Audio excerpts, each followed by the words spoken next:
In the last video, we established Quinn Cook's place on the playoff roster. Long story short, it's just absolutely crucial they get him there, plain and simple. The 30-point performance, the entire body of work he's put together this past month. When do you ever see a transition this smooth from the developmental league to the big league? Cook hopped straight into that role effortlessly, took off running, and it's not like he was brought on as an end-of-the-bench contributor. Nah, the dude really stepped in, took the reins to the point guard position left behind by none other than Stephen Curry, like it was nothing. At this point, I don't think there's a single scenario, a single way this plays out that doesn't result in a postseason roster featuring the cook.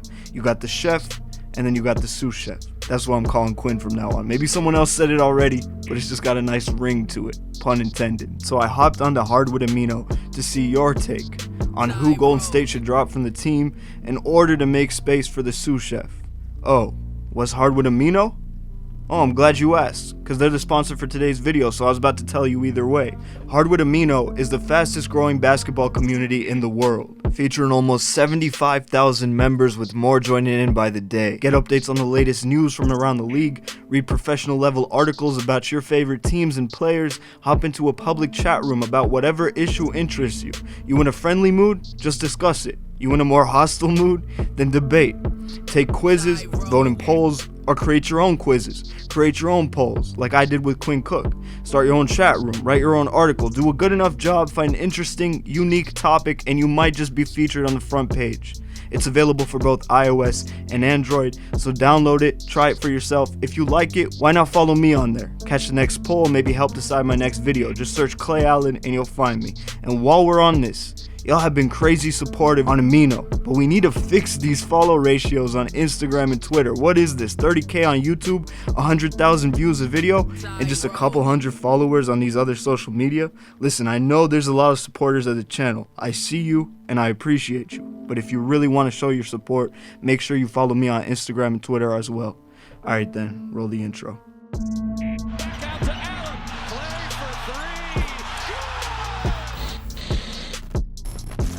This league, man, this league.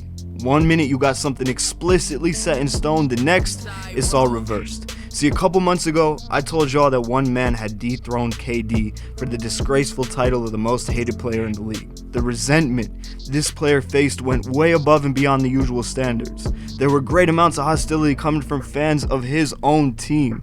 And it's not like it was just any team neither. This was a starting piece to a historical team, 2 championships in 3 seasons, accolade after accolade and all that. In that scenario, with this much hatred, that's near unheard of.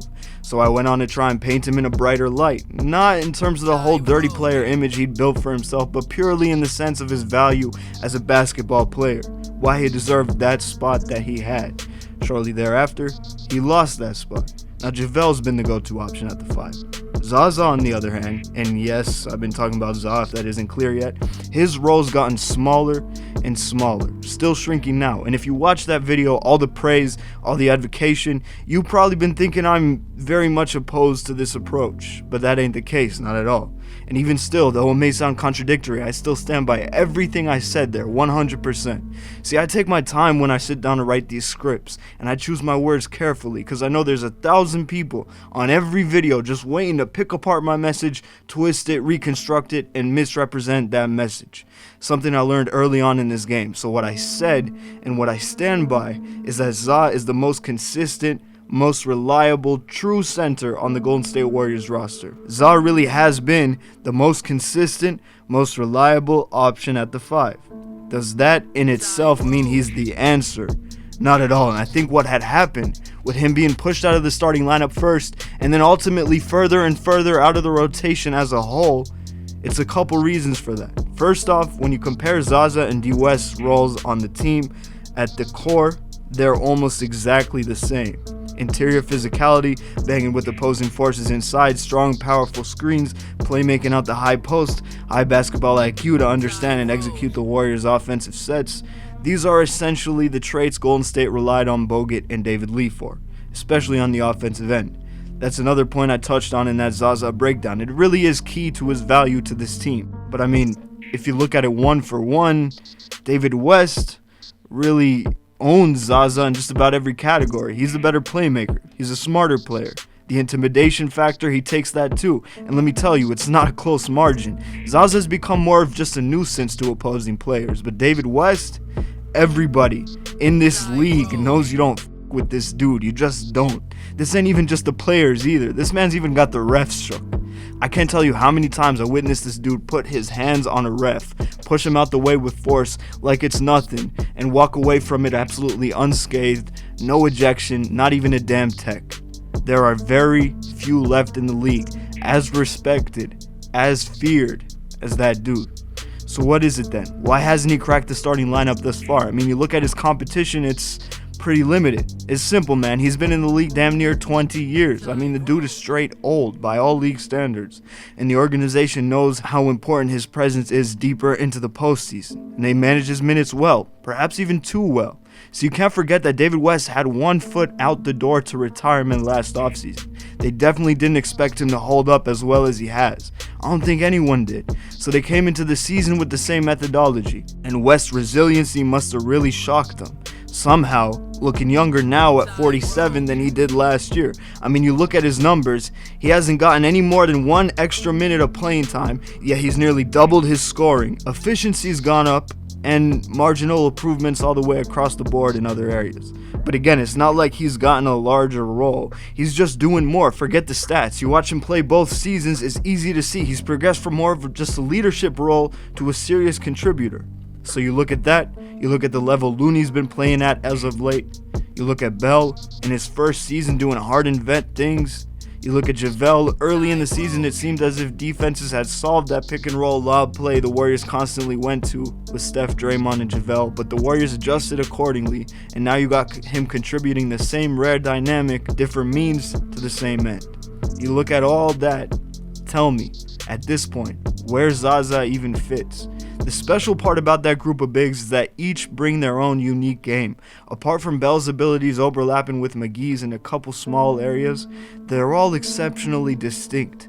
And that's the only way you're going to succeed with a center by committee system rather than having a 1-star level do-it-all talent at that position. We established the redundancy with Zaza and D West, and we established that West is ahead in just about every facet of their respective games. At different points in the season, you had injuries to Bell. Looney wasn't nearly as impactful on a game-to-game basis. Like I said, defenses seemed to have figured out how to protect against JaVale, and Zaza still had his place on the team. But even still, the only real reason for that was the difference in age between him and West. So they split minutes. It's not like Zaza was out there 20 minutes a game and West was just cracking 7. No, they literally split the same minutes right down the middle. Now that these other cats have stepped up, now that West has proven to be more durable than we thought, those minutes have been just about filled up. Now let's look forward to the postseason. Potential matchups like OKC, Portland, Houston, all these teams. You can't play Zaza heavy minutes there, not against these athletic beasts. The new age of centers in this league has simply moved past these types of players. You can look at 100 different examples of centers once dominant that just couldn't keep up with that transition. Roy Hibbert was a 2-time All-Star, an all-defensive team selection, on the cusp of becoming one of the most dominant centers in the league. Look around today, you see Roy Hibbert anywhere? He's still in the league? No. What's to blame? Is it injuries? Is it ego? Is it age? Is it personal choice? No, it's just league transition. Nothing more, nothing less.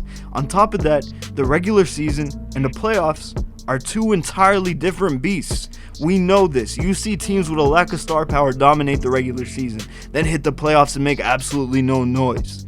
Of course, there are exceptions to that rule. The 2011 Mavericks, the 04 Pistons, but it's extremely rare and practically impossible in today's super team era.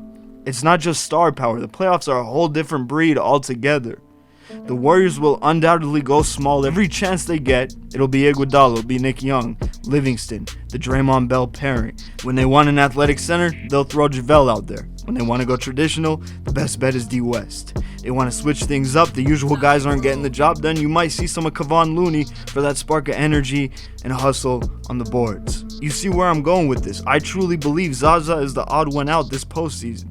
If I'm dropping someone to make room for Quinn Cook, I'm saying goodbye to Zaza without a second thought. There are a lot of other candidates. Swaggy is an option. P-Mac is an option. Looney, Caspi, Jones. you can make a decent case for any one of them. You can make a great case against the latter too. But when it comes down to it, every option has this one defining factor that makes them extremely difficult to part with. Swaggy P has had his ups and downs all season, and if we're being honest, it's been mostly downs. But he stepped his game up at the perfect moment heading into the postseason, just as I expected him to. And when the bench unit is struggling to score, to space the floor as they have all season long, some of his magic at the right timely moment could be huge in the playoffs. McCaw's another guy that's had a down season, but I don't see how you can part with a developing player, still with huge upside, on a bargain contract, on a team struggling to manage their cap with all these stars. Same thing goes for Damian Jones. He's the most useless of the bunch, but probably has the greatest upside of the bunch too. Kevon Looney is a tough one, because he's probably played himself right off the roster and into a bigger contract and a bigger role. But even if the odds are slim for retaining him, his value these playoffs is too great to pass up in my opinion. The last man standing is Caspi. His health is in question, and maybe that's one of the reasons Golden State's been taking their sweet time making this decision to watch for his progress. But it's a similar case to Nick Young. And listen, if the Warriors had picked up one of those options off the buyout market, Joe Johnson or Bellinelli, it'd be a completely different story. But the way it is, they need all the shooters, all the scorers they can get their hands on. As reluctant as Caspi's been to shoot the three this season, he's been one of the best marksmen in the league throughout his career, and if you can cut down on cuts and look for good looks from deep, him and Nick Young getting hot from three could really make the difference between a win and a loss in certain playoff matchups where the bench offense is really struggling. I assume this is the exact deliberation going on within the Warriors front office as we speak. It's got to be down to those two, Zaza versus Caspi, and perhaps Jones too if they're that confident he'll never be able to crack the rotation. But given the fact that they already picked up his option early in the season, I don't think it'd be wise to go back on that now. And it'd be foolish to consider Looney, but I guess it's possible considering his upcoming free agency. But to me, it's Caspi's health versus Zaza's future with the team that'll really decide this. Cutting ties with Zaza now means burning that bridge for good. But no matter how you cut it, or who you cut, you still got the same issue either way. You cut Caspi, you lose out on the chance to re-sign him at the vet minimum once again next season. Keep in mind, Caspi is much younger than Zaza, and as a three-point specialist with considerable length, he will be an effective player for years down the line. Zaza has slowed down this season, and he's sure to slow down the next. That being said, D West could be up for retirement, and losing both at once would be a huge blow to the center depth. But to me, David West is coming back next season, and likely the one after next, maybe the one after that too. The man is just a fiend for competition. Most guys at his age would have left last season on a high note after one championship, but not him. He came back for the vet minimum contract that is just pocket change to him. But it's not about the money, it's about competition, it's about an addiction to winning. We saw that firsthand when he turned down millions to join the Spurs. He said it himself, he's going to keep pushing as far as his body will allow. If you think about it, he's the same age as Pau Gasol and some of these other guys still contributing heavy that are 2 to 3 years older than him. Jamal Crawford, Vince Carter. Whether he adds another ring to the collection or not, I see him go until he's at least 39, 40. And you got plenty options on this market, this upcoming free agency, to replace Zaza. Maybe they'll finally bring on Dwayne Dedmon and promise him that starting role he's been after. To me, it all depends on if they repeat this season. At this point, people aren't about to flock to Golden State on minimum contracts like they would have in 2015 after the first title, or 2016 after Kevin Durant joined the 73-win roster, or even last season after the second championship. Right now, ring chasers got options. They got Houston. They got wherever LeBron takes his talents next. They got Boston. They got Toronto. But if they do win the chip, and believe me, a healthy Warrior team is still very much the favorite, then it'll be more of the same once again. The only issue I really have with this whole scenario is Pachulia's bond with the team. Players love him and it'll come as a shock to waive him right before the postseason. But for Quinn Cook, another dude who won him over quick, I think they'd accept it pretty easily. And the added bonus, you got one less liability to have a clumsy fall and take out another important piece on his own team. And maybe people around the league will hate the Warriors just a little bit less this playoff run. Because if Zaza takes out another player or even comes close to injuring someone, you know the pitchforks and torches are coming out for real. That being said, As always, leave your thoughts, feelings, perspectives in the comment section down below. You want extra content that you won't ever see here on YouTube? You want to give me feedback and influence future videos? And you can find me on Instagram and Twitter at ClayAllenTV. Alright, then make sure you hit that subscribe, turn on notifications. We got a lot coming these next 2 weeks, and I'm signing off. Peace.